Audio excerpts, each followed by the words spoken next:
Guys likes అయితే చేయండి అంటూనే ఉన్నా కానీ చేస్తూనే ఉండండి 10 లైక్స్. కానీ నెక్స్ట్ మైండ్ షాప్ చేద్దాం. అది ఎట్లా కూడా నాకు తెలియదు కానీ చేద్దాం ట్రై చేద్దాం. ఒక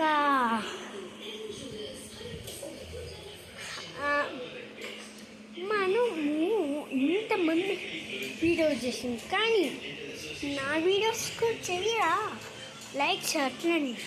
అది ఇప్పుడు కూడా లైక్స్ చేయడం చూస్తారు. కొంతమంది అయితే లైక్స్ చేయడం, కొంతమంది అయితే చేస్తారు.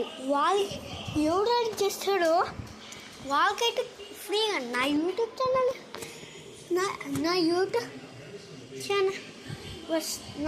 యూట్యూబ్ ఛానల్ వస్తే అదే పర్మిషన్ చేస్తాను, యూట్యూబ్ చేస్తాను. ఓకేనా? మీరైతే మంచిగా ఉండలేదు. నేను వస్తే చేస్తాను. స్పెల్లింగ్ ఎట్లా ఉంటుందో నెక్స్ట్ కదండి. ఓకే, ఇప్పుడు మన నెక్స్ట్ మైన్క్రాఫ్ట్ అద్దరిపోను మీకు. ఓకేనా? సరే, bye tata, see you, good bye.